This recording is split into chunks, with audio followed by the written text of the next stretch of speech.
This, in my hands, is the new Huawei Nova 9, a smartphone that Huawei is pitching as a trendy flagship and camera king. But is it? Let's take a closer look. Now, the first thing you'll notice about the Nova 9 is the design. On the back, you've got a distinctive color and finishing. This color is really hard to describe, but it's like a combination of blue and purple hues that really glistens with a bit of light. It's referred to as color 9, which is essentially a mix of two colors. And Huawei have also used a new Starry Flash AG process to the glass to give it this kind of sparkling look. You've got the Nova branding at the bottom, and then there's a distinctive camera setup with a star orbit ring design around the main camera. The other cameras are arranged below it. It's noticeable but also compact at the same time. Now on the front, you'll notice the curved 6.57-inch OLED original color curve display that is, as expected, stunning in terms of vibrancy, punchiness and color. It's got support for 120Hz refresh, so swiping through and media looks and feels fluid and fast. Now, using this display for everyday tasks, media and games is very, very nice. And in the hand, that curved display does give the phone a premium look and feel, but I personally would have preferred a flatter display. But overall, this smartphone feels thin, and I'd say ultra thin in the hand because it weighs at around 175 grams.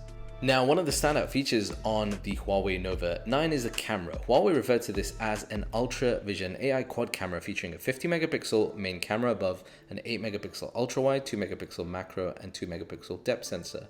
There's a whole host of features and software enhancements for both video and camera, but starting off with photography, you'll get some really nice shots in normal lighting. Everything from ultra wide to, I would say, about 2x gives good details, color accuracy, there's some reasonable dynamic range. But then the maximum zoom length is 10x, but images at this distance start to look noisy with blur. And in low light, you get a nice mode that gives good results from the camera with good details in those conditions. Now, everything on the camera feels fast and snappy. And then on the front, you're gonna find a 32 megapixel selfie shooter that takes great detailed images in both normal lighting and low light. Though I did notice in lower light, some of that facial enhancements really did kick in. When it comes to video, Huawei have included a number of software enhancements that make creating video content on the Nova 9 a lot of fun. Now, sticking to the front selfie shooter, it's a 4K video camera. This is going to be great if you're planning on using this for vlogging.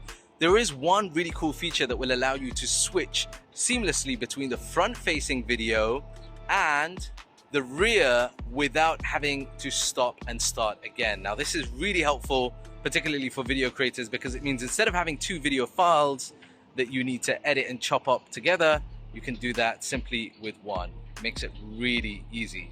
Okay, so here's a quick test of video. 4K, 30 frames per second being filmed on the Nova 9. This will give you an idea of the color accuracy, the vibrancy, also dynamic range, and stabilization as well as I start moving around. What I like is the fact that you can, while videoing, while recording, you can actually start zooming in as well and go all the way up until 6x while filming. It's quite shaky there, but overall I think at most people's use case, which is going to be an ultra wide and normal 1 to 2x zoom, it does a pretty decent job. Let me know in the comment section down below what you think of the audio as well.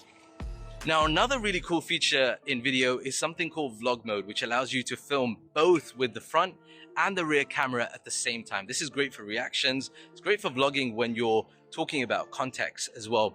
And another cool feature is the fact that you can actually use the zoom on the rear at the same time. So if I wanted to zoom in, I can do that while I'm in this vlog mode. Very, very helpful.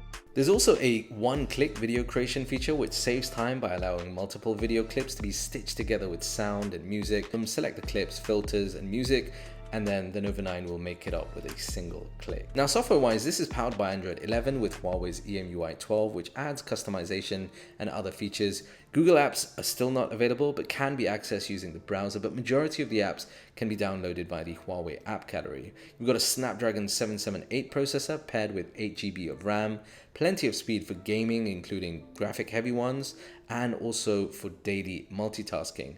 Now, there's no support for 5G, so this will be limited to 4G, But when it comes to battery life, you get an impressive 4,300 milliamp hour battery, which I think should give most users easily a day's worth of use. You also get included a charging brick, a 66 watt SuperCharge, giving you about 0 to 60% charge. Now the Nova 9 is also part of Huawei's SuperDevice multi-screen collaboration.